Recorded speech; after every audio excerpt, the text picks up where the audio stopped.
You're listening to the Good Old Boys Fantasy Football Podcast. Now here's your hosts, Kevin, Derek, and Alex. Alrighty, welcome in, ladies and gentlemen, to another episode of the Good Old Boys Fantasy Football Podcast. I am Derek, and joined as always by our co-hosts Kevin and Alex. Gentlemen, the band is back together. All three of us here, ready to rock and roll. How are we doing tonight? I am I'm good, man. I'm glad to be back home.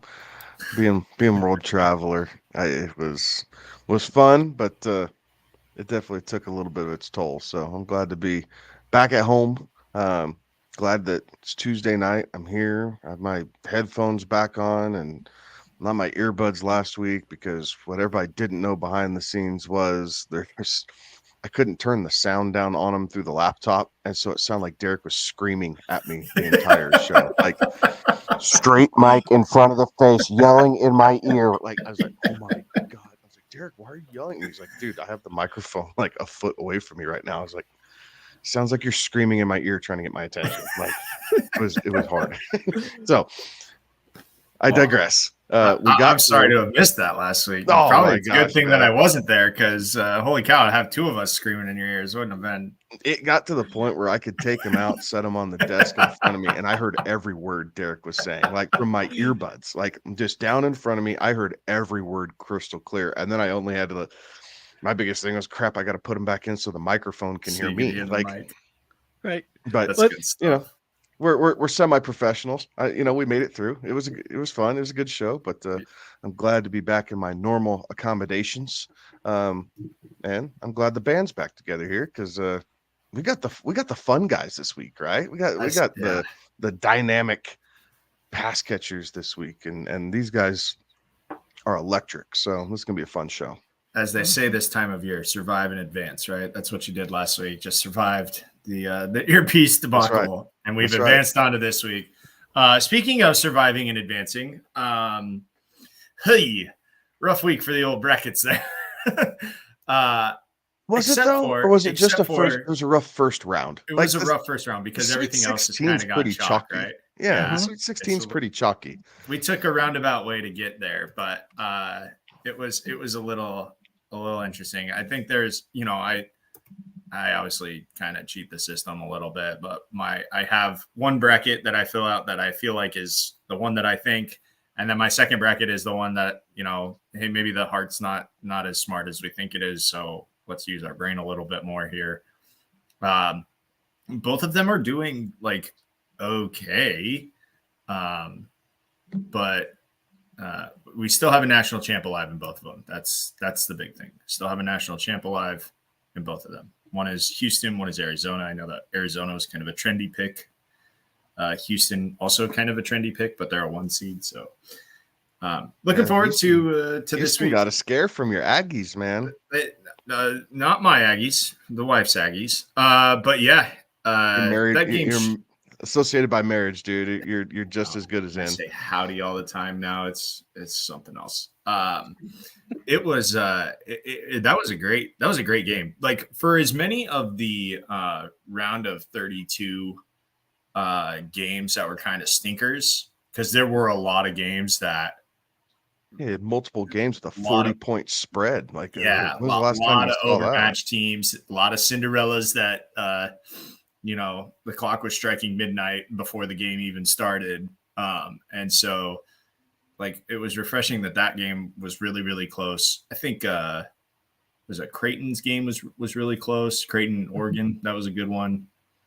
But yeah, it was an entertaining first 2 days of basketball. Right. And we'll see how the rest of it turns out here. Yeah, but it was pretty chalky. One double-digit seed made it to the Sweet 16 this year. And they've been by far the hottest team, damn near in the country, coming into the tournament with what they had to do in the ACC tournament and getting through Duke and Carolina, and then coming in and just handling business, man. They NC State looks really good right now. They're tough. Yeah. Right? Yeah. How about that dude from Oakland? And also, how about the people from Louisville, Kentucky, buying $8,000 worth of Oakland T-shirts and apparel after Oakland beats the University of Kentucky in the first round. That coach, I don't know if you guys heard that press conference. I'm sure you have, but the coach goes, look, we sold $8,000 worth of stuff to people in Louisville. So I don't know if they're going to show up, the next time Kentucky plays Louisville, that they're going to show up in Oakland stuff, or if they're just so happy that somebody beat UK that they just decided to support our team and buy some stuff. But like that's so funny. It's just is mocking it, right? That Kentucky team, all the talent in the world, but they just never were able to really play together all season. They dropped a lot of bad games throughout the year, and it was too many young mental lapses. And while they have all the NBA caliber talent in the world on that team, this tournament is not for young teams. It's just not. And you're reminded of that year in and year out. The young teams flash and they're exciting, and ESPN loves to talk about them.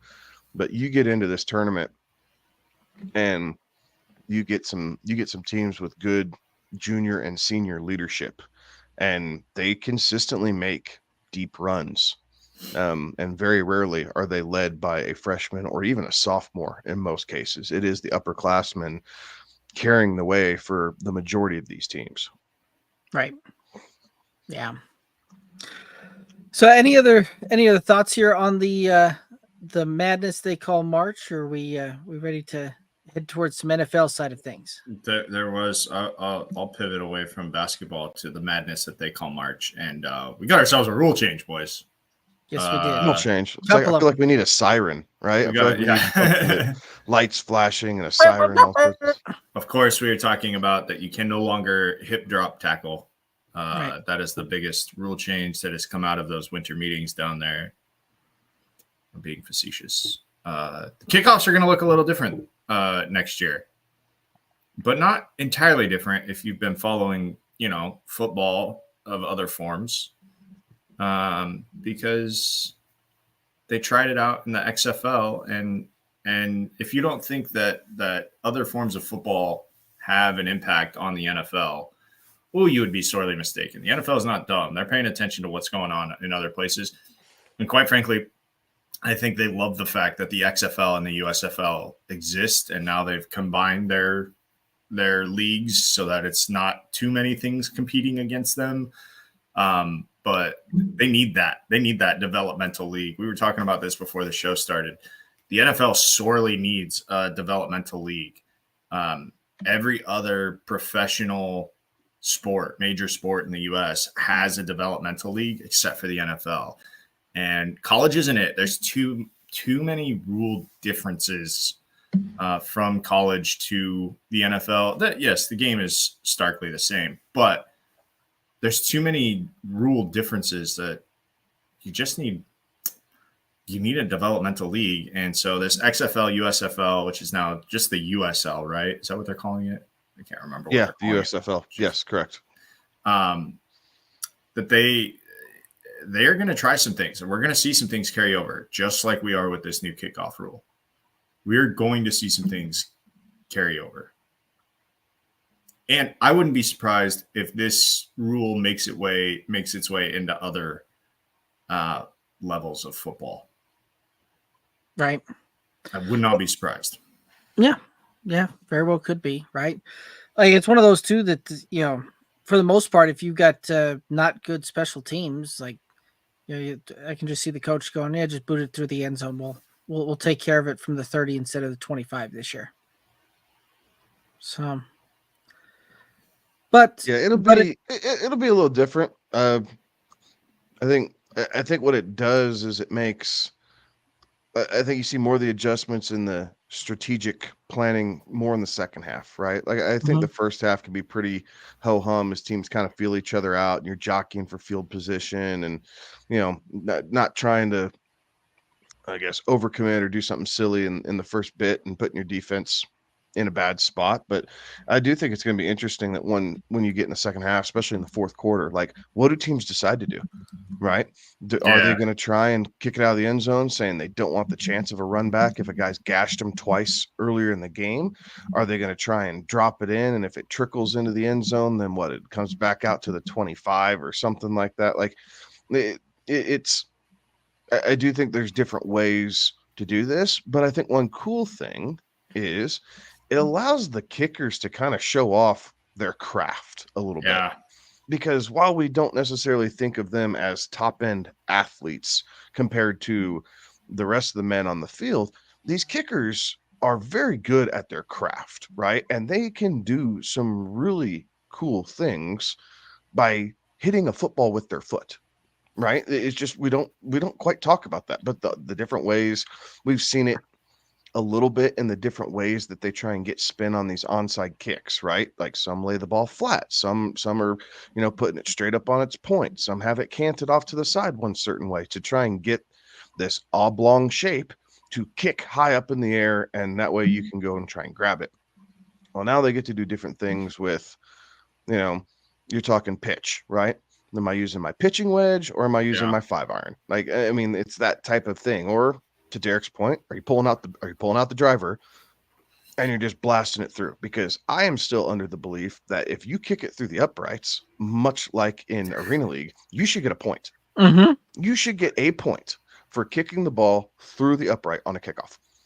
And I'll take it a step further. I think you should get at least 2 points if you hit the upright. Like if you call your shot, if you call your shot beforehand, say, "Hey, I'm going to hit the upright," and you hit it, that's worth 2 points. Like, why not reward that skill? Or if you just say, "Hey, I'm going to blast it through," boom, there's a point. If you say, "I'm going to blast it through," and you miss, the other team gets it, and then they pull it back to the 35, right? Right. Something like so you get penalized for missing. But in these weird one possession games, how much would that point matter? Going from a 4-point game to a 3-point game, or a 8-point game, and you're not really confident that you want to go for 2, like you'd rather be able to kick the field. So you go for the 1-pointer, right? If you will. So that way your defense can just go all out and you don't have to, change things up. I think there'd be a lot of cool things with that. The NFL is too stick in the mud to do anything like this. Like, this change is not going to happen. Like the fact that they did this is cool. And the fact that they've adopted this, I think, long overdue. Right, the kickoff was dying. It was becoming an irrelevant part of the game. So I like the fact that they've addressed this. What I don't like is they have taken away the ability to surprise onside kick because of the alignment, because of how everything works. They have taken away the ability of the surprise onside kick.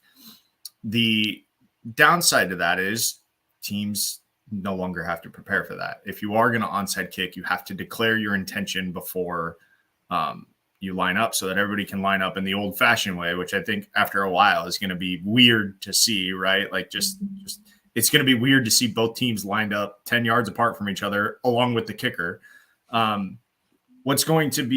What I wish that NFL would have done is just gone full force and gone with the rule that the XFL was trying or had tried, or maybe the USFL, one of them, I can't remember. But it was, instead of an onside kick, it was a 4th and 15 opportunity from your own 30, I think it was, your own 25. And if you converted on that, one play, if you got the 15 yards, then the drive would continue, right? And it's just like if you were to recover an onside kick, because recovering an onside kick is virtually impossible now. I don't know the exact statistic, but I think it was a high number of onside kicks attempted versus onside kicks recovered by the kicking team. It was so disproportionate that you were better off trying to line up for an onside kick it the 60 yards down the field and hope that one of your dudes was faster than one of their dudes to get to the live ball, right? Like that was that seems to be the most efficient way to try and recover an onside kick, air quotes on onside kick there. There's 3% success rate, I believe is what the number is. So if we're gonna do away with the onside kick, which is fine, I'm fine with that. If we're gonna do away with the surprise onside kick, do away with the onside kick altogether, right? And do this 4th and 15. And then to your point, Kevin, like let's showcase these kickers a little bit more. If we're going to take away their ability to try and convert these onside kicks, let's give them the opportunity to boot it through the uprights from 75 yards away and see what happens, right? Like give you the point there, give you the 2 points if you hit the upright. Like let's do something to make the game entertaining and to make it would add drama to it, right? It would add drama to it because look, these PATs are no longer automatic, right? They address the fact that a PAT was automatic. Okay, so let's make it equally as difficult to try and kick it through from 75 yards away versus 40 yards out. Well, with people trying to actively stop you. Right. And I'll tell you this. Every single time a kicker on a kickoff hits it through the uprights, the fans cheer. Oh, yeah. Every single time. Absolutely. You hear the fans cheer. Like they all think that's cool. So why not reward that? Like that's audible. Yeah. Like just lean into it. Simple. If no one cared, right? If no one cared, they wouldn't cheer. Like, okay, let's go defense or, let's go offense, whatever side of the ball you're rooting for. But fans audibly cheer when this happens. So why not put a scoring metric to it? Yeah. Right.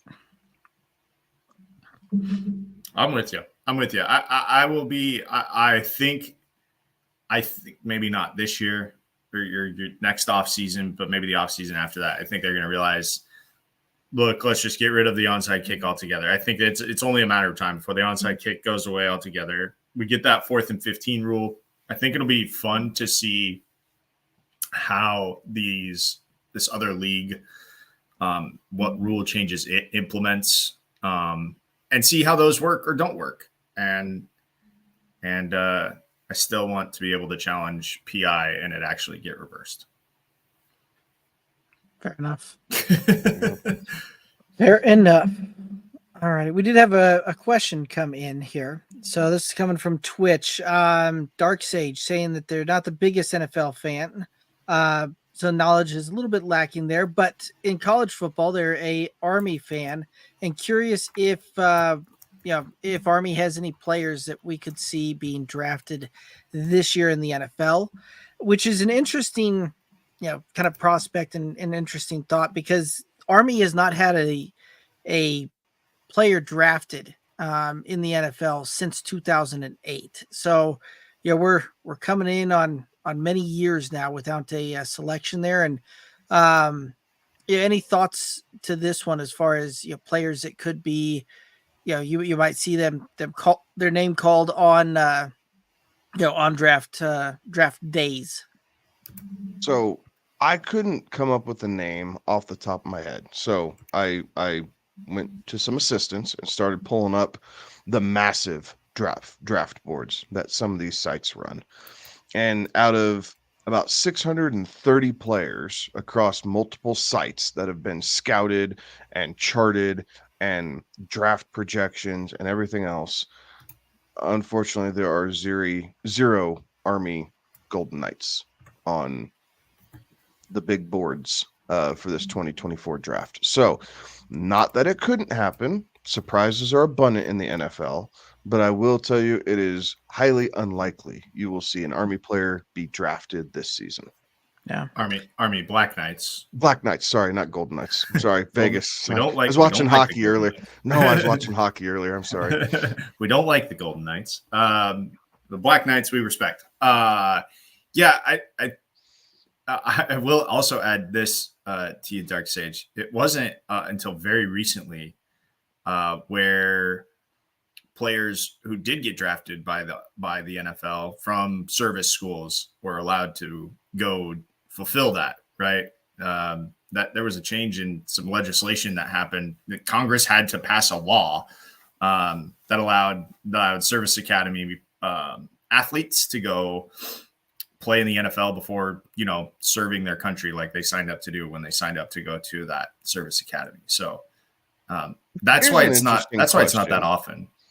Because they are under government contract, right? Uh-huh. These service schools are under government contract. Are those players across whatever sport allowed to receive NIL? Ooh. Well, so I think if you're at I might be speaking out of pocket here, but if you're at a service academy, you're there on a full ride, right? Like you're not paying tuition to go to that, right? I can neither confirm nor deny that. Yeah, I guess I don't know if that's the truth. Shocker, neither was I. And if we're being completely honest, I didn't go through the rigmarole of applying because it's a hell of a process. But I do wonder, and maybe look, people who go to service academies are obviously the best of us, right? Like they are the best of us. NIL probably not all that important to them. So I don't know. I mean, you got all these, and this is, again, it's pitching theories, but you have all these boosters, right? You have all these people. Like, sure, but what's there to say? West that Point's you get not changing their acceptance policy because old Harvey Tooth Winglebutt has a couple $1 million he wants to donate to the football team. Oh, Is that the best that's the best name I could come up with? Best name of a booster ever. So perfect too. Fair enough. So yes, Dark Sage. Sorry, but the streak will continue. Most Doesn't likely. look like it. I know that the Army's got their pro day rock and rolling. They've got people participating in it, but I would agree. I don't think we're going to see any Army Black Knights called up there on day 1, 2, or 3 out there. So who knows? Maybe they've got a kicker that's participating in pro day. We might see. That could be a possibility there. I have an answer for: do service academy students get NIL money? And federal law prohibits student athletes at service academies from participation in NIL engagements. Well, there we go. What a crock of crap that. Okay. God bless it. Hold on, our government could come up with something that stupid. Okay, we're gonna let everybody else make some extra scratch because the colleges are making money off of them. However, you sign up to dedicate your life potentially in defense of our country, regardless of branch, and you are stuck with the $45,000 a year that we give you as an enlistee, right? Straight Regardless up. of officer training, whatever, right? Like whatever they're doing, and more power to them. That's all great. But only our government would put a cap on that for the service schools. Nope. You guys are already getting paid by the government. You guys can't accept money from outside sources. Subway? Nope. You can't say, hey, look like this Army Ranger by eating Subway. You can't say that, and you can't have a football player who's yoked out of his mind promote that. Like, that's illegal. But you can have Olivia Doon in yoga pants because... hey, why not? She's easy on the eyes, and we'll give her $3 million to show her ass on TV. Like, it's what? Done. What crap? Here's the best part about this. This will get you really fired up, Kevin, if you weren't already. Rabbit hole for tonight, aren't we in it? This is going to get you fired up. This might be the space to pivot back to the players to analyze for tonight, guys. Just so Go Army, which is the U.S. Army's recruiting arm, did engage in an NIL partnership with a military branch. And then the Marines ran a campaign with 8 college football players, including, this is on the Sports Business Journal article I'm reading, including DJ Ugalele, Georgia running back Kendall Milton, and UCLA quarterback Chase Griffin. They engaged in an NIL partnership with the Marines.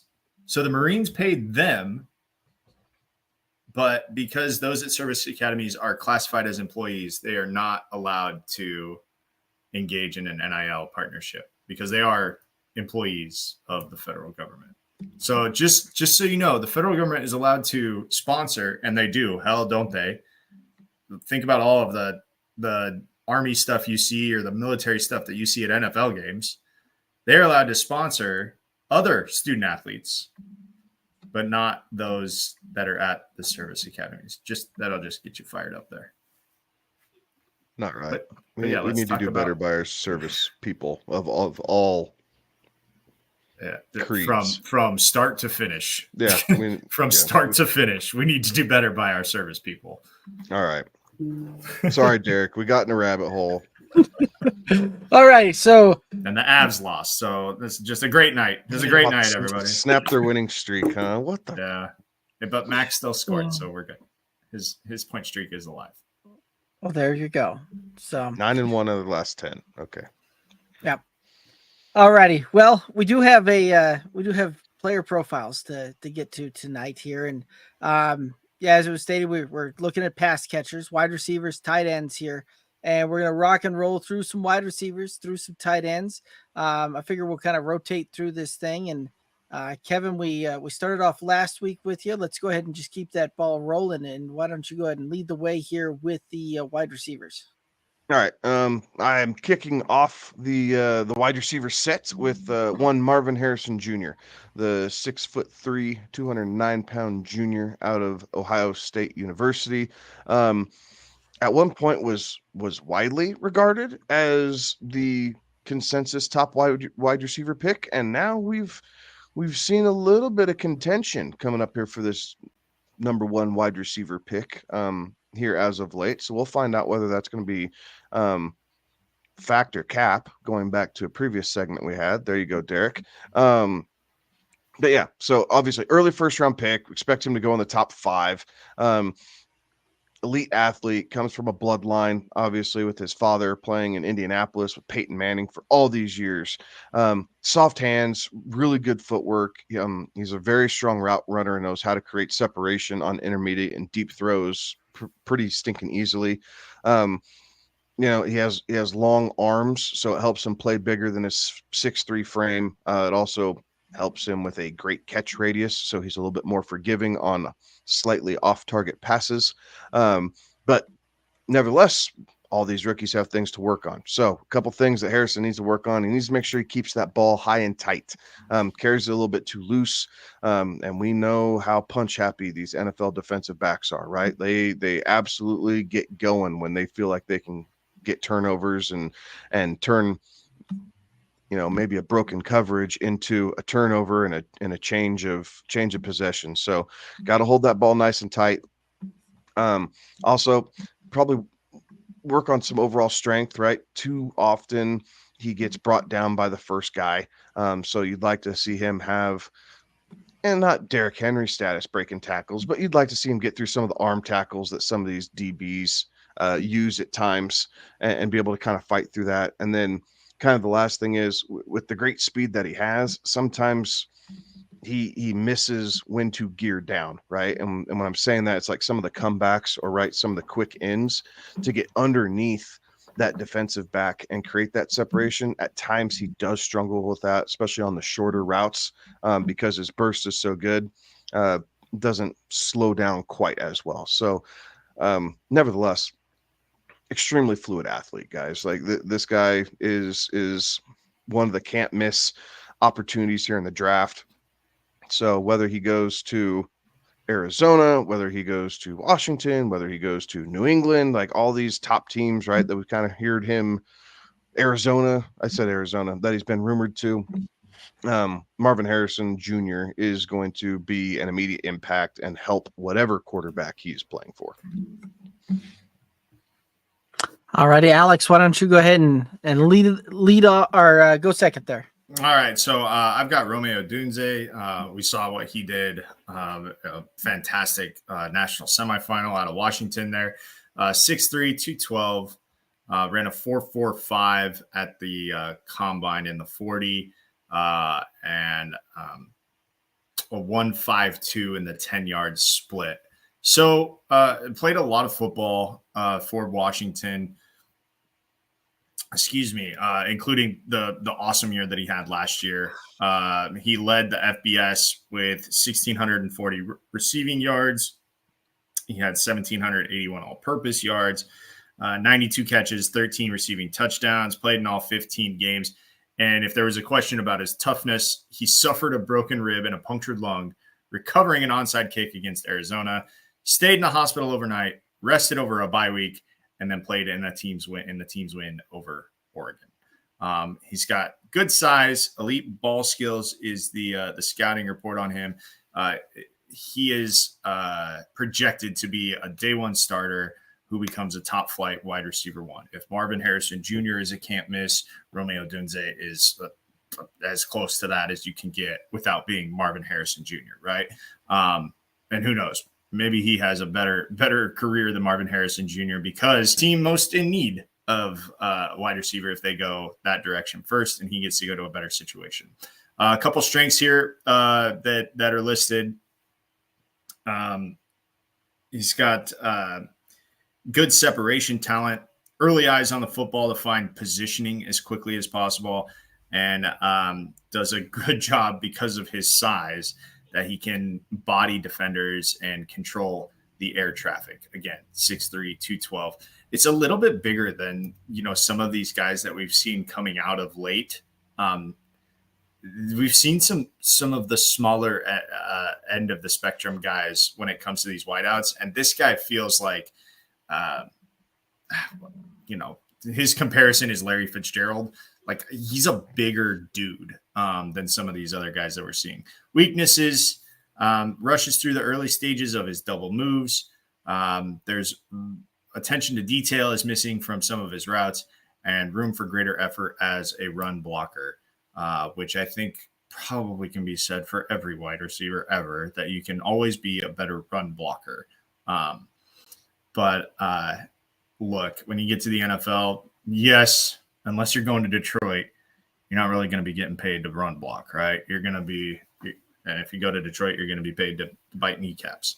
But you're going to catch footballs and hopefully make big plays. So can't miss. Romeo Dunze, year one starter, should have an elite Pro Bowl after Pro Bowl after Pro Bowl year, given that he goes to the best situation and has a quarterback that can feed him the football.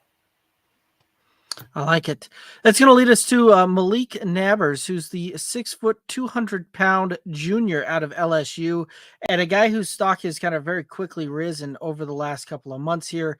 There's reports out there where he's not that far behind Marvin Harrison Jr. in some teams' eyes. Reports surfacing of that. He's a very physical receiver.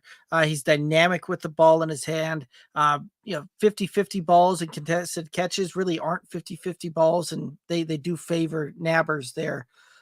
He's got great ball skills and can adjust on the fly. A really good ability to high point the football. He's really good in short routes, intermediate routes, utilizing some of that speed, like really good short end speed to create separation off of routes using that speed. However, when it gets to, down the field, vertical threat type of speed, really just, doesn't have quite that top end gear to separate using speed on vertical threats down the field and some of those deeper routes. As far as route running, like, very, very polished route tree, really good route running ability out of Nabers. And he's going to be a guy that we see called early on day one. This is a guy that's, I think the floor is the top 15 pick, but it would not surprise me to see him end up inside the top 10 when it's all said and done on draft night here. Kevin, let's go ahead and go to your next one. Right on. Adonai Mitchell, AD Mitchell, the 6'2", 205 junior out of Texas by way of Georgia, projected to be a late first-round pick. Another guy, obviously, going to be drafted this early, has really good footwork, but he has amazing burst. He is extremely explosive. Ranked first amongst receivers in broad jump at the combine, so he is able to get off the line, extremely quickly. He's also a long strider, so it helps him track the ball well down the field and up against the sideline. Kind of some knocks on him is he's not a huge yards after the catch guy, right? So that's something to definitely improve on here in the NFL level. He'll be able to switch between kind of that XYZ. I mean, he will be able to play all over. XYZ, maybe a little small to play a traditional X role, but Y and Z definitely. So he's going to line up a lot of different places on the field. But being able to do that, you got to be able to get some of those yards after the fact, right? They don't just want to catch and fall down guy. So, another thing I think he can work on is at the top of his routes before getting out of the cuts.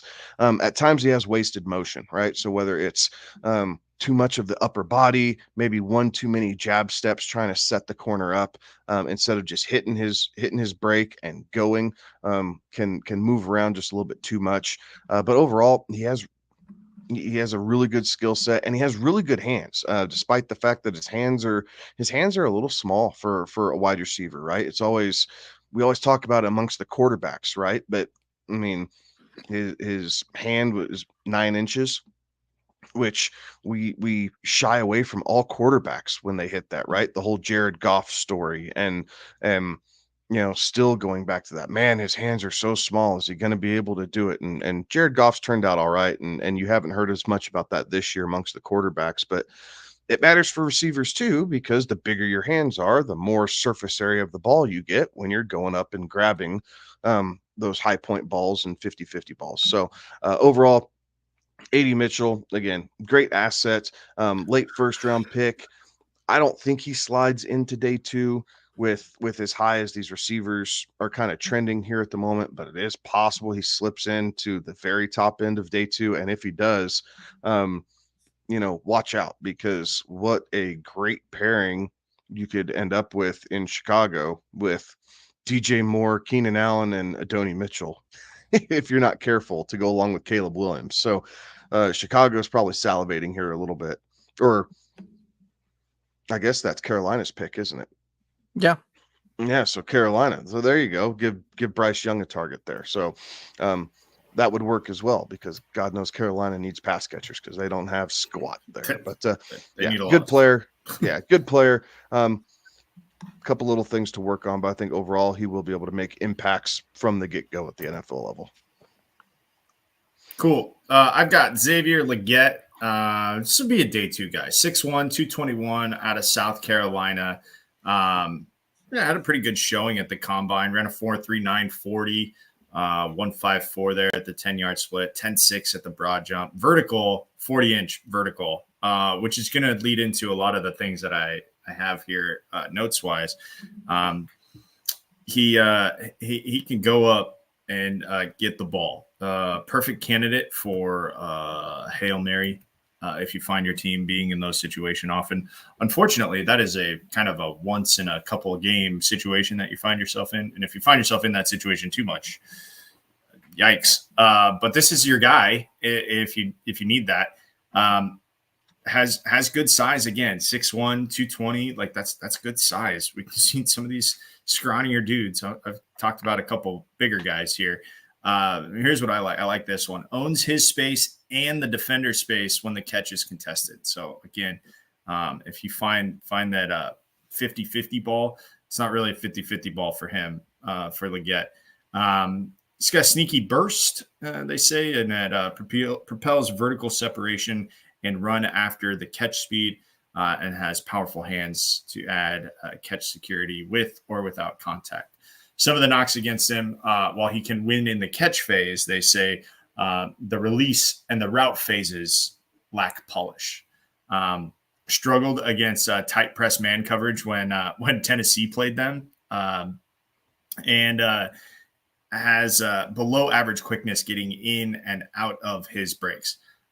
So that's the knocks on him. I like this. There's an anonymous NFC national scout who said that last year was the first year that he had over 30 targets in his entire career. So, of course, he's still green and should be moldable for whoever gets him.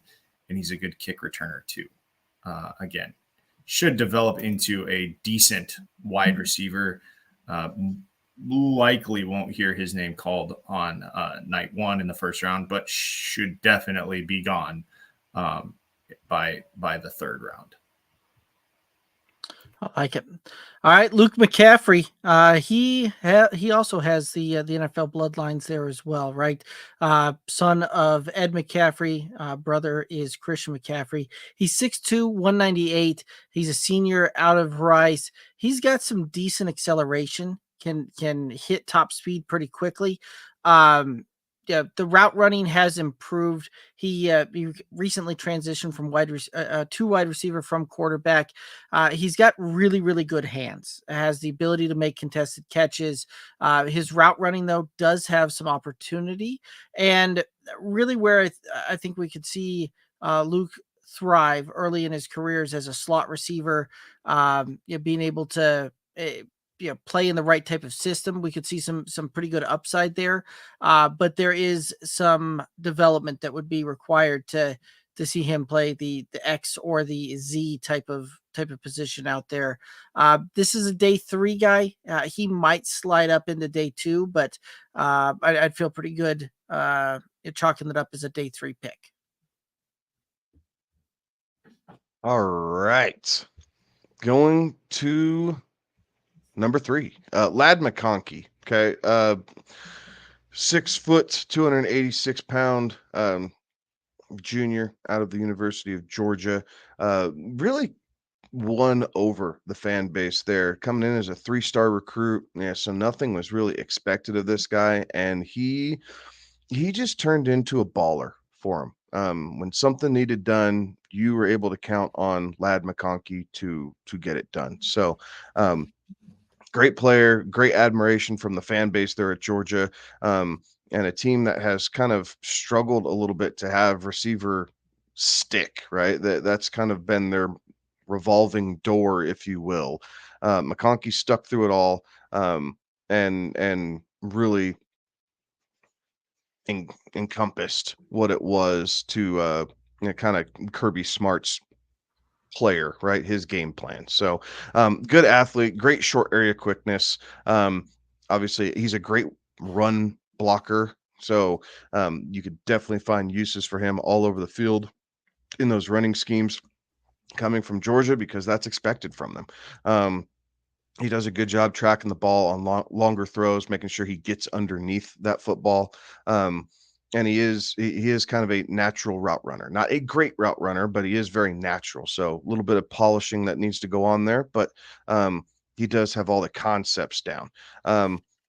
He doesn't have the greatest speed, so at times he can struggle to create separation. And with his size, at 6 foot, 186, he's not going to consistently win outside, right? So I think he's primarily going to be used in the slot. But playing in the slot, it goes back to kind of the first point where he has great short area quickness, and that's what you need out of a slot receiver. So I think he's absolutely going to carve out a role. He may not be kind of an everyday starter necessarily, but I do think with the right landing spot, he is going to be a very useful piece in an offense that knows how to utilize that third receiver. All right, I've got Xavier Worthy, who you may recall ran a 4.21 at the NFL Combine, blazing fast, 4.21. The problem is the junior out of Texas is 5'11", 165. So a 4.21, while great, and a 41-inch vertical and a 10.11 broad jump, all very impressive. 5'11", 165 is a little difficult to try and manage in the NFL when cornerbacks are much larger than he faced in the Big 12, and he's going to face bigger ones week in and week out. So again, the big thing for him is he has the speed. The speed is going to be something that obviously has caught everybody's attention. But again, the lack of size will be something that is going to be a tough conversation that some of these draft rooms are going to have. And I think it's going to be a good case study for how much do we value speed versus how much do we value the ability to hold your own against coverage. Separation is inevitable when routes ask less of him, and there will be problems for defenses if he can break a tackle after the catch. Again, the weaknesses, I've kind of touched on them a lot. Thin, lacking functional strength to fight through the press. Will need to improve efficiency and quickness getting off the ball. And the one that I think is extremely coachable and doesn't matter whether you're 5'11", 165 or 6'2", 220. He takes reps off when he's not expecting the throw to come his way. And that is something that is kind of a killer because effort is everything in the NFL. And if you're not giving max effort every play, then you can find yourself out of a job rather quickly. So Xavier Worthy, fast, going to be a niche. And there will be a team that I think will take a flyer on him. Does he become an every down wide receiver? Probably not at least right away. But I think he can find his way into a lineup. And if teams are willing to put in a package or something to utilize his playmaking abilities and his speed, power to him. But that's going to be what's going to happen. Where he goes, again, depends on what these teams value, speed or the ability to hold your own. Yep, John Ross 2.0. That's calling that shot right there. So, all righty, on to had a pretty long career in the NFL for never amounting to, at least fantasy wise, and never really amounting to much. He got fast. He got his bag. It's true. That is very true. All righty. Let's go ahead and take a look at Brendan Rice, the 6'2", 208-pound senior out of USC. And Brendan Rice, also another guy that bloodlines to the NFL, right? Father was Jerry Rice. We'll just throw it out there, the GOAT wide receiver. So Brendan Rice does have a great catch radius. He's really good contested catch, really good hands, and he can high point the ball. He's got the ability to really pile on yards after the catch. He can be elusive. When he's coming through and he's coming up to his break, he does have some opportunity when it comes to releasing from that break. Sometimes he can dance a little bit coming into that break there. So the release out of the break is going to be an area to work on and develop. He's got the good ability though to set up the defender as he's coming into that break, but good speed for getting separation on the short route. Good top end speed, but again, some of that speed and some of the short areas could be a little bit of an opportunity there. He has the ability to play outside, to play inside. He can really kind of move all over the field and really set teams up there and give himself an opportunity for more chances on the field, being able to move around the various receiver positions there. And this is a guy that I feel pretty strongly will be a day 2 guy. I really do think that we'll see him go in round 2 when it's all said and done. But Brendan Rice should develop into a pretty good NFL wide receiver.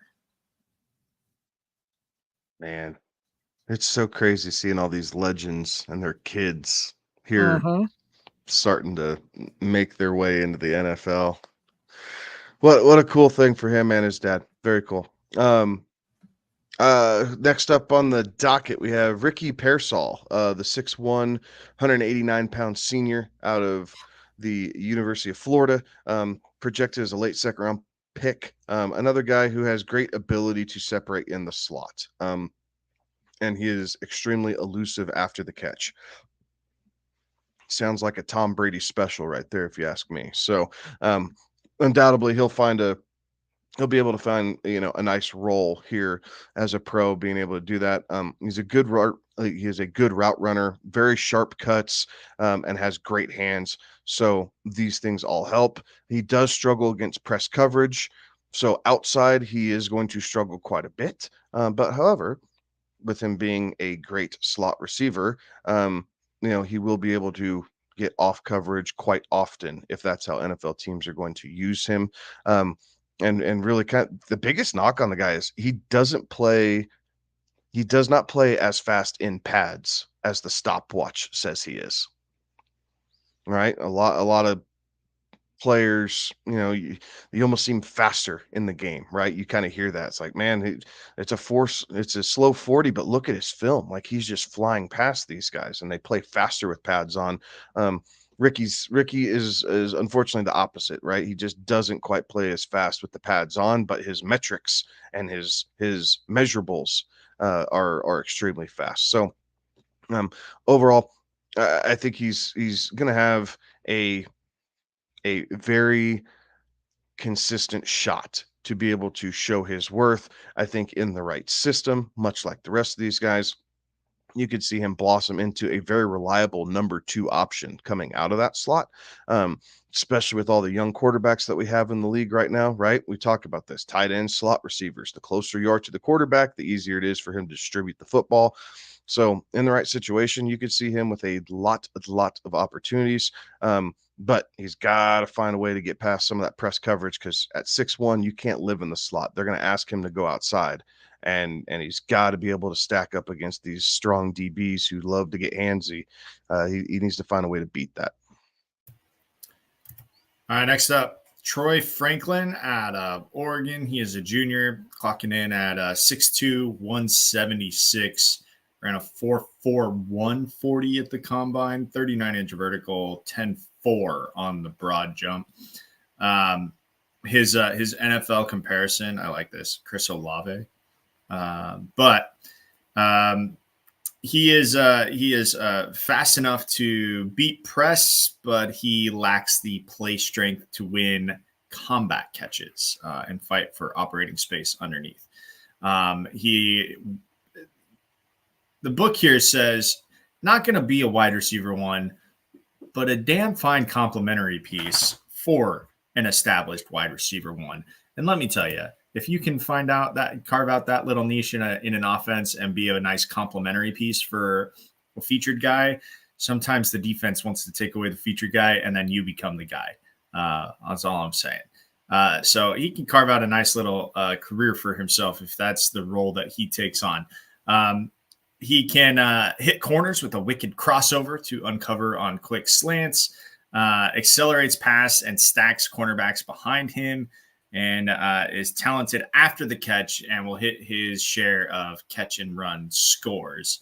The weaknesses against Mr. Franklin here, below average strength, could struggle against physicality, rolls into intermediate breaks with excessive gather steps that tips off the corner that knows, and focus drops are part of the package. You get that drop word around any wide receiver, and I tell you what, it's a real good way to scare NFL teams away from you. So, what they have here is eventually he's going to be a plus starter in this league. Could go day 1, more likely a day 2 guy. But again, if he can accept the role of being a complementary piece to a team that's already got an established wide receiver 1, look out.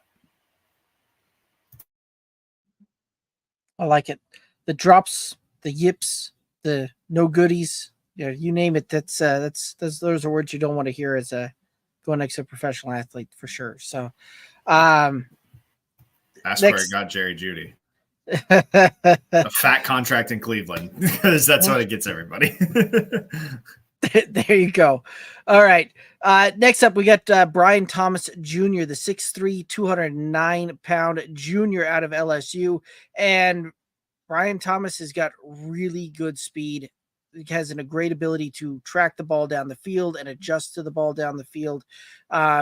He's got the ability to start, stop, change direction, and is really, really good at it. He can high point the ball really well. He's a good high pointer of the ball. Definitely comes in handy when you're talking red zone and throwing it up and giving your guy a chance. He's a guy that gives you a chance down there in the red zone. Really, really good on the deep routes, really good down the field. There is opportunity for him when it comes to the short and the intermediate type of routes there. He's got really good explosive upside. He can create separation down the field, and he's really pretty elusive once the ball is in his hands. And if you miss a tackle, watch out. He'll house one on you. This is a guy that will likely see him called in on day 1. he could potentially slide into day 2, but this is a guy that I think we'll see him late round 1. All right. And then to round out my wide receivers here, Javon Baker, 6'1", 200-pound senior out of UCF. Early to mid third round pick is kind of where they have him projected.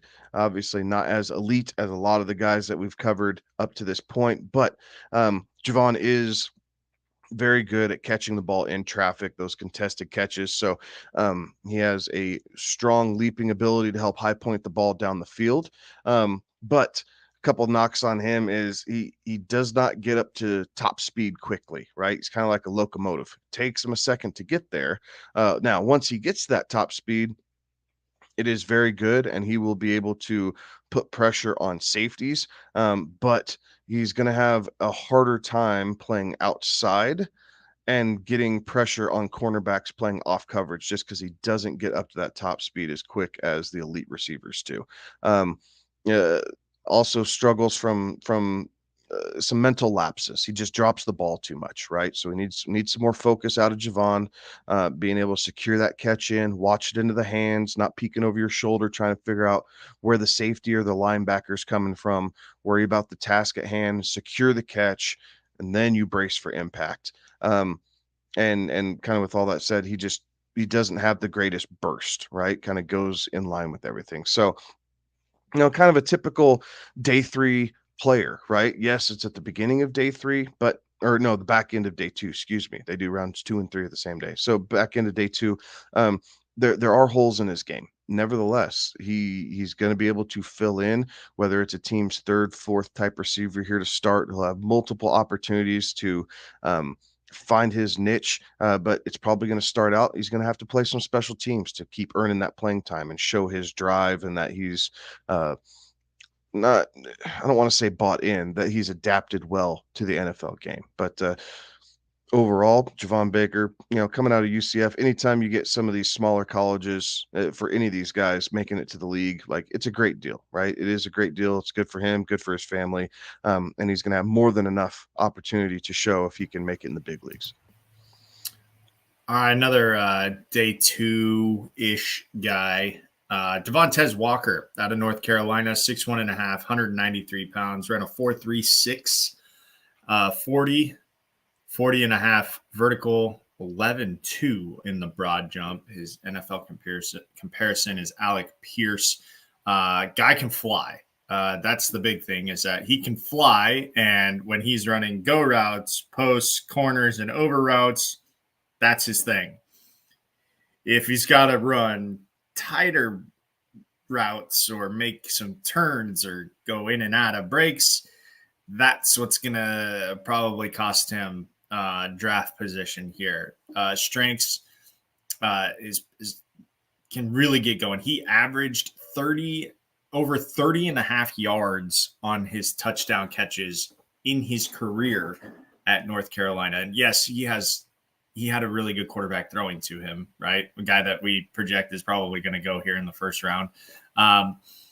The ability to stack coverage and save catch space on go routes. He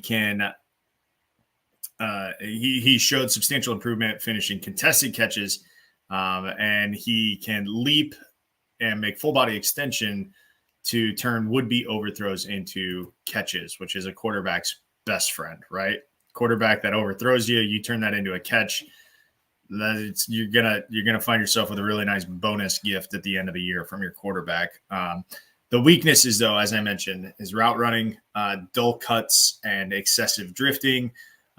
Tends to wait on stop route throws rather than working back, and is inconsistent tracking and adjusting to deep balls. But again, Devontae Walker coming out of North Carolina, projected to be a good backup with the potential to develop into a starter.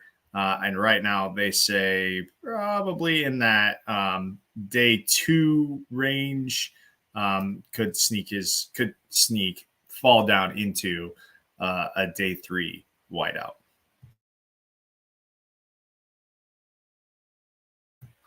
And that's one. Yep, that is one. Man, it was such a beautiful transition too. It's a shame that nobody heard it. We'll take your word for it. All right.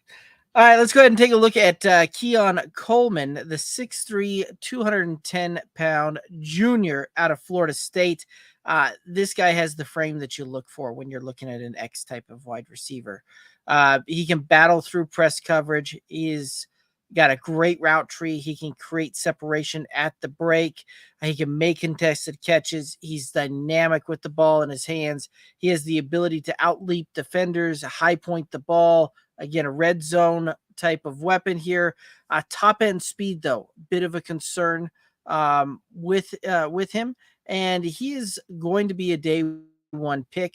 We may see him slide towards the back end there, but I still believe that we're going to see him go in a day one. Here's his name called day one. Alrighty, any additional thoughts here on the wide receivers side of things? Any honorable mentions, maybe? Oh, there's always going to be somebody, right? Look, not everybody's Justin Jefferson, right? And you don't need a team full of Justin Jeffersons. We talked about a bunch of different dudes here that have a bunch of different skill sets. A couple guys that could be very good complementary pieces, right? There's value in that in fantasy, right? There's value in finding I'll go back to the most recent kind of example, the Adam Thielen to the Justin Jefferson, right? Like there's value in an Adam Thielen alongside of Justin Jefferson. So it pays to pay attention to, where these guys land, the caliber of quarterback that they're playing with, right? That's going to determine a lot more so than any other position we deal with. That, sometimes big, bright, shiny isn't always the best choice. I think for me, the two guys who we probably didn't cover, whose names are going to pop right just because of their pedigree and where they went, was Roman Wilson out of Michigan, and then Jermaine Burton out of Alabama. So both those guys are day two guys. Different types of skill sets, right? Jermaine Burton's a flyer, for sure. He's a speed freak.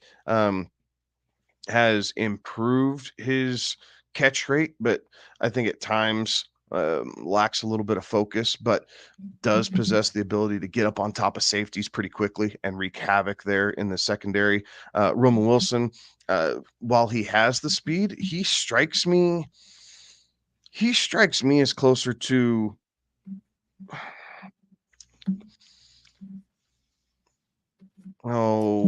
trying to think who I want. Let's see what this site has as a comp. So I see him as a really, because he's a smaller guy, right? He's only 5'11", so he is a slot. He's another slot guy, right? But I do think he can wreak havoc out of the slot, right? And I think his route running is good enough that I say good enough. It is very good, but I think in the right situation, you could see him play that Wes Welker, Danny Amendola role very, very well, right? And maybe not ever be the guy, but always be a great option to be the guy's number two. What comp did you see? The comp, so the first comp that popped up was Marvin Mims. Yeah, that's the one I saw. Which I think coming out of college, I think there's a lot of similarities there, but we haven't seen Mims. Mims wasn't really released. Yeah. It's going to be Mims season. Right? It's going to be Mims season next year, baby. It was Mims just season. Deep shot to Mims, right? He had a couple games where you take a deep shot to Mims, and does he come down with the 30-yard bomb or does he not? And if he doesn't do anything else the rest of the game. So I think Roman Wilson's probably going to be a little bit more, I don't know, included into game plans, if you will, in most situations. So, there's a lot of teams who are wide receiver, maybe not starved, but needy. Yeah. Right. We talked about the Panthers, but they're even more so than that. Like why the Arizona Cardinals, the Chicago Bears aren't anymore, right? With Moore and Allen, but Allen's probably only got 1, maybe 2 years left. So what does that look like? I think the Colts need to find a reliable number 2 behind Michael Pittman. I don't know that they've quite found that yet. Obviously, the Titans have revamped their offense. What do they need to continue to do to get better? The Jaguars kind of just have a bunch of guys. So you need to get Trevor Lawrence a reliable X receiver. And so Rome Wilson doesn't necessarily fit that, but we'll see obviously how this shakes out. But yeah, those are the 2 names that popped out as I was kind of going through my list of guys that when we were picking folks that they just weren't the ones that we selected. Right. No, those would be the 2 that I would have called out there as well. So thank you for hitting those guys up. I know we're going to talk about tight ends here. Maybe I'll save this as a question for afterwards. In fact, I will save this for a question for afterwards. All right. Well, if we're going to save question, let's go ahead and head up the tight ends there, and we'll just keep the order going, and that puts Kevin up there with your tight end. Was there any question of who I was going here? I mean, Derek, you filled out the name on the show doc for me before I even had to say, okay, here we go. So Brock Bowers, 6'3", 200, weighed in at 243 pounds at the combine. He played at 230, so he did put on some weight for the combine, which is a good thing. We'll get to that here in a minute. And early first round pick, right? I don't see him getting past 12. So I guess you could call that mid if you're being very particular in how we break down the 32 teams in the NFL. But, early to mid first round pick. And this guy, he does have it all: size, speed, drive, high motor guy. I think he's the best tight end to come out in years. And I think he's going largely underappreciated because we're talking so heavily about the quarterback class and the top 2 or 3 receivers in this class that Bowers is kind of getting left out. But all the hype that we got about a TJ Hawkinson, all the hype upon hype that we got about Kyle Pitts, and Brock Bowers is a better receiver of the football than both those guys, right? So both of them, they're a little taller, right? They're a little taller than Bowers, have a little bit bigger frames, and that's where Bowers is possibly going to be in limbo to start with, right? Do they have him cut weight in the NFL and stick him at receiver, or do they have him try and bulk weight to see if they can stick him in line? Because at 243 pounds, he's not really an inline tight end, right? Like, he's going to have to play off ball, but he was able to do that in Georgia. He was extremely versatile. He was involved in their sweep game. He played inline. He played in the slot. He played outside. They really did get him all over the field, especially this last season, to create all these mismatches. And all he did was win. So just a great character guy. Is a stronger blocker than I think a lot of people give him credit for at his size. But he will absolutely stick his head in there and do what he can in the run game.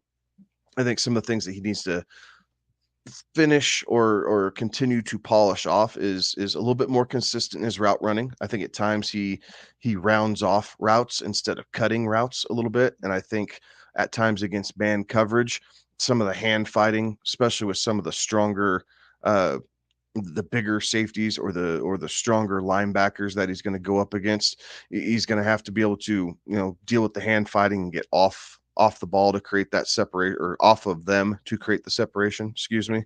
And then, just overall, he is going to make an immediate impact in the NFL. Now, what Sam Laporta did at Detroit, I think we all were blown away, right? Like, so statistically, I don't know that he's going to match up to Sam Laporta. Like, what Detroit did with him was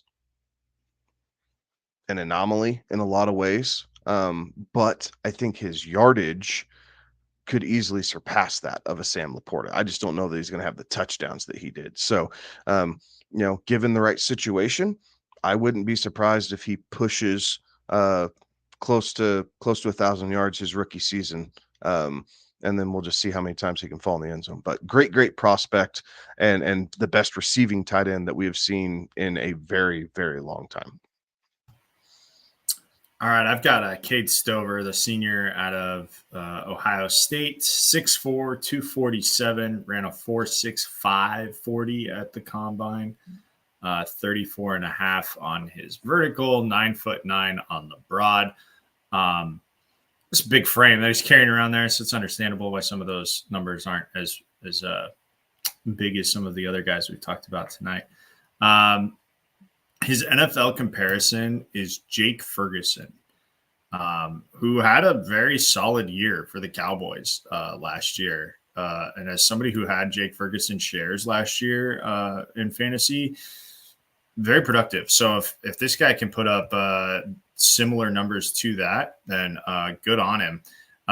Catch first, block second tight end, who is a convert from the defensive side of the ball. So there's still some work to be done in cleaning up his offensive skill set. Was a former high school hooper, which I think pretty much you need to be in order to be a great NFL tight end. You needed to be a really good basketball player at some point in your life. And has can be possesses the tools to move in a positive direction as a run blocker, but needs to upgrade his grit at the point of attack. So again, he is capable of snapping off route breaks at very crisp angles, sticky hands and late separation. And here's a good one. Elude and bludgeon are both on his post-catch menu as a runner. So he can get you with his elusiveness, or he can just go right through you. Weaknesses for him: needs to upgrade his nastiness as an inline blocker, which is a phrase I never thought I'd need to say before, but that is something there. And needs to maintain top speed in seam when searching for the throw, which is got to find those seam routes. Those are very, very popular now in the NFL, and you need to be able to maintain that while you're looking for the ball. Cade Stover probably not going to make an impact his first year. Can develop into an average starter in the NFL. All righty. Let's go ahead and take a look at Theo Johnson, the 6'6", 259-pound senior out of Penn State. He's got a great size, great frame. Certainly has the ability to look the part of an NFL tight end. He can make the contested catch. Blocking is a bit of an opportunity. He's likely going to see a scheme switch in the NFL. He had a little bit more of a limited route tree from what we saw there. He's a good route runner from that limited route tree, has the ability to separate off of those routes. He's strong, has these soft hands, and that should make for a good catcher of the football here at the next level. But this is a day 2 guy, and we'll probably see him follow the more traditional developmental time lanes for a tight end, where it typically takes these guys 2 to 3 years to really really kind of make an impact at the next level, and that's kind of more the time frame that we'll see with Theo Johnson. So, all righty, that's gonna wrap up the tight ends that we're gonna talk about here. Any honorable mentions for this one? No, it's not a great tight end class. No, it's I mean, it's top end heavy. not. Yeah, one guy heavy at that point. So, all righty. Alex, you had a question for us. I did, and I threw it. I tried to give you guys a little heads up. I threw it in the private chat there to see if you to give you a little bit of a heads up. And as I'm seeing your reactions now to me saying that, you probably didn't see it yet. So we'll just go for it. Top 15 picks. Chicago picks twice in the top 15. Real quick, I'll run down the draft order. For everybody who may not have it.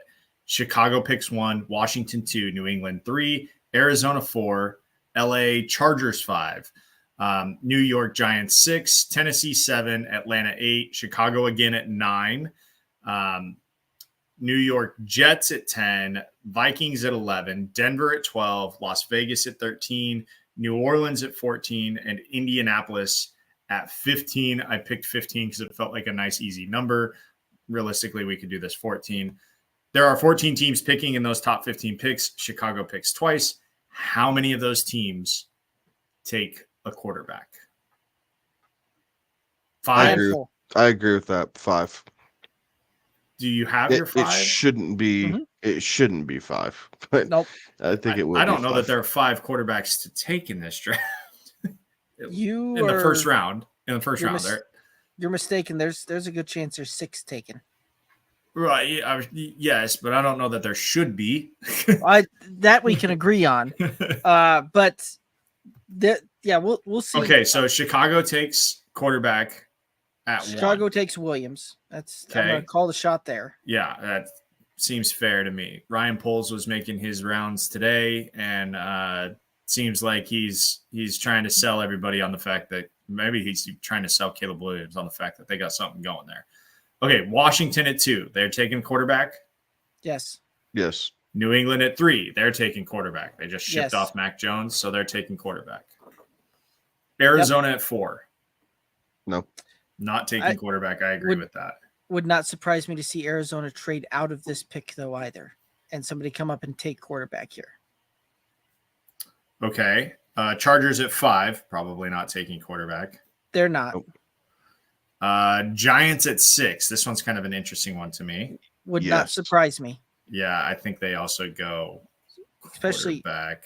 I think if their guy, if their guy falls, then absolutely they go quarterback. Okay, Tennessee at 7 needs a quarterback, right?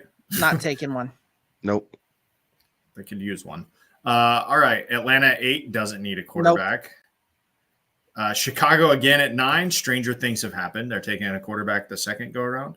No, they already got their guy. So, Jets at 10. Do they take quarterback? That one's interesting. No. They're all in on this season. Okay.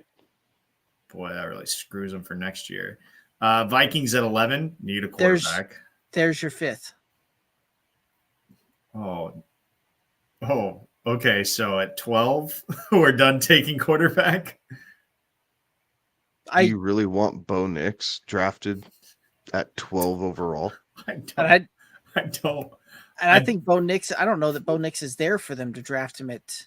What I hope is that somewhere along the way, JJ. Okay, hold on. Who do you think's the 6th guy? The 6th guy, it would not surprise me to see Penix slide into the back of the first. Ooh. That's tasty. I like that. I like that a lot, actually. You're That's not wrong. Spicy meatball. Like it would not surprise me to see him slide in there. That's a meatball that if I'm looking at other plates coming out of the restaurant and I see that thing walk by to another table, I'm calling my server. If Penix is there, I don't know that I love it because of his frame, but I do like the intrigue with him being able to run Sean Payton's offense.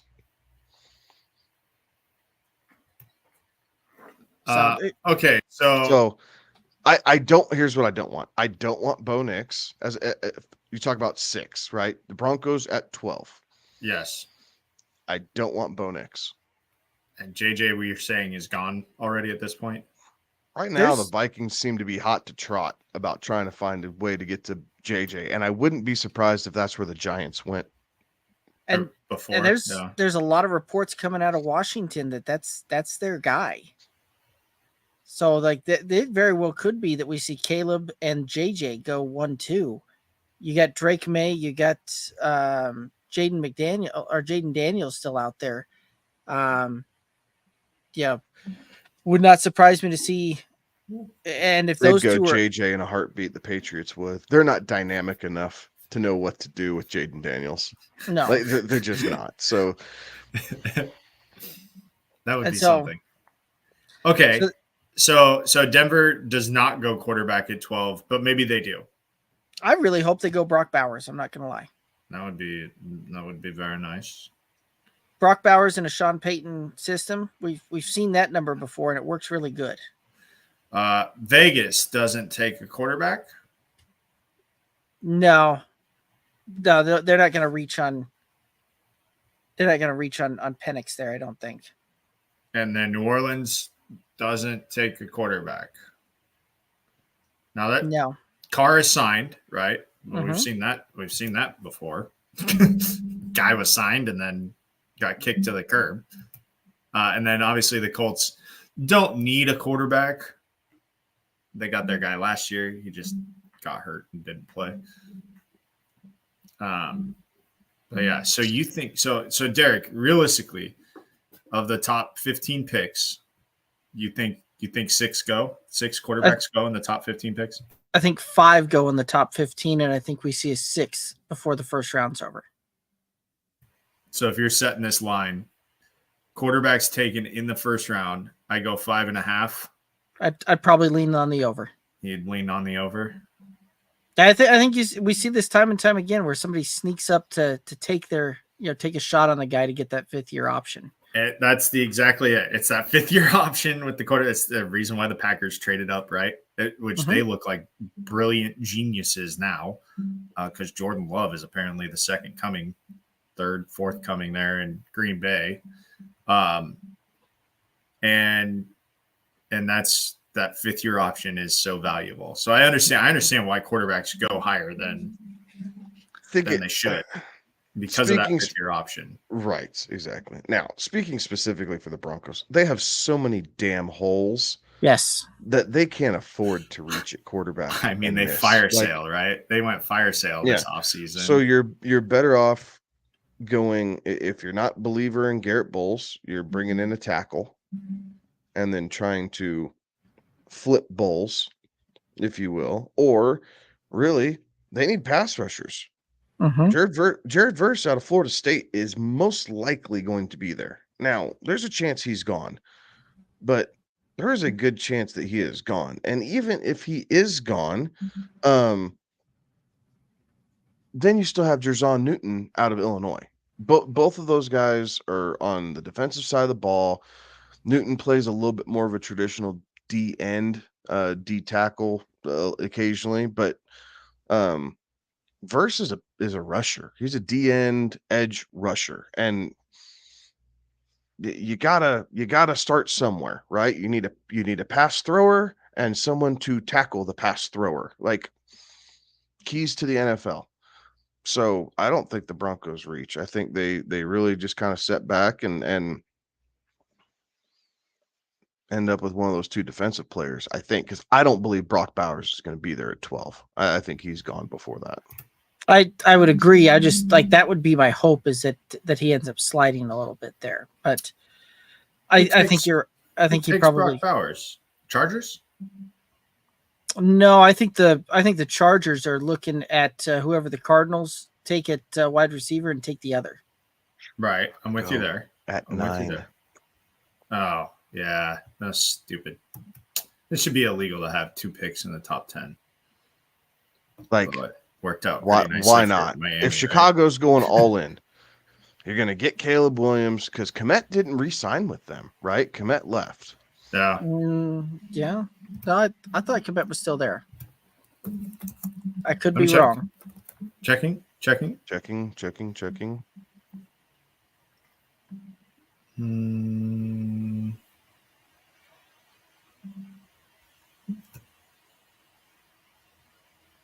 I'm pretty sure Cole Kmet's still there, and they signed a Bears player.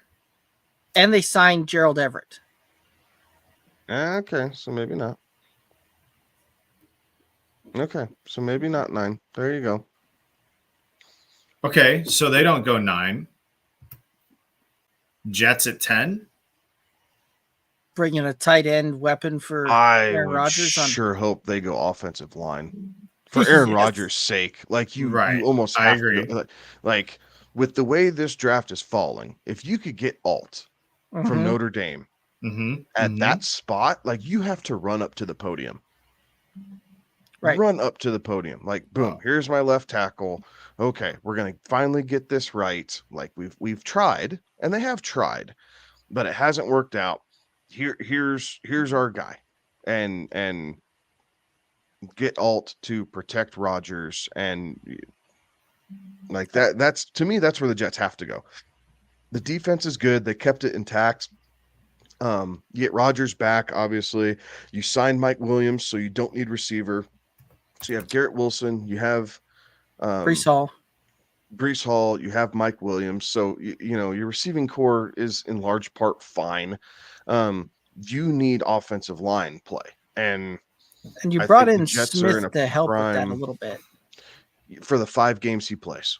Yeah, well, that's true. So why not bring Alt in as the right tackle, knowing that Smith's going to get hurt, and then you swing him over? Yeah, I could see that. All right, so pitfalls for Brock Bowers. For the Brock Bowers to Denver train, the pitfalls that we need to avoid: Tennessee at 7, Chicago at 9, which seems unlikely, right? Given what they've done. But yeah, again, I forgot about the Gerald Everett thing, and obviously I thought Kmet was gone, so that did kind of rain on my parade. But stranger things, Kevin, right? It is the Bears, right? After all, still the Bears. But like Bowers at 12 could be a thing. Should it be a thing for Denver? Probably not. We can get into that later. And there's nothing stopping a team trading up, right? Right. And there are teams, there are candidates to trade back, right? There are definite candidates to trade back in that top 10. God, yeah. If the Vikings are really trying to trade up, right? So if the Vikings jump up to get their guy, and then whichever team they trade with decides to trade back again, and they acquire 2 other first-round picks by sliding back and staying in the middle of the first round. I feel like a Chargers thing to do. I mean, it could be a Chargers thing to do, but Atlanta thing to do. Atlanta could sure use. Well, and Harbaugh knows firsthand about Bowers, right? Bowers gashed him. Yeah. Gashed him when they played 2 years ago. So he is well aware of what Brock Bowers can do. So it could be. Derek, this would be a good time to go ahead and plug what we do on draft night. Yeah, absolutely. So we are, we'll go through on draft night there, going live for the first round, and we'll be talking through every one of these picks as we go through there, as well as put our prognostication hats on as for upcoming picks there as well, and potential fits and all of that. And you've seen what all the other networks do. Go ahead and come in and watch us and have some fun, and we'll get off script like we do and really have a good time with that. So make sure you're tuning in as we go live on draft night here. We'll go live about 15 minutes before the start of the actual draft kicks off there. Book it Thursday, April 25th. Boom. Absolutely. Alrighty. Well, any other thoughts here on some draft talk, or any other thoughts here on players, NFL? Final thought. What if the Colts traded up from 15 to get Bowers? Again, like if the Colts jumped up to 9. A helpful safety blanket for a young quarterback. Well, because the Colts have always been like, we have 4 tight ends on our roster that don't equal 1. This solves that problem. And they have a crap ton of cap space. They did that with running backs there for a while too. Right. So it's just a thought as I was looking at this, looking at the draft order. Like you have to jump up, and if you give them to trade back 6 spots, so you're swapping first round picks, and you're probably giving up a third, maybe something like that, or a third next year, something like that, to be able to jump up and get Brock Bowers and get your guy Richardson, another toy, and someone to help dominate the middle of the field while Pittman does his thing outside. So you'd have Pittman, Alec Pierce on the other side, and then Bowers in the middle. That's not too bad. No, not at all. All right. Any additional final thoughts out there for tonight? I just hope he doesn't go to the Raiders. Oh, God. God. That would be. Let me tell you, though, if the Broncos do draft him, I'll be first in line to get a jersey. like first in line to get the new. Okay, here's something we haven't talked new threads. about. Yeah, I forgot All the new about that. threads. There's 4 teams in the NFL releasing new uniforms here, and it all should be happening within like the next 20 days. Yeah, Because don't they want to want have to it done release before it. draft Yes, night. Yes. exactly. They want it done before draft night, and the Broncos are one of those teams. So the Broncos, the Texans, The crap. Giants. I thought it was the Jets. The Jets. I think it's one of those New York teams.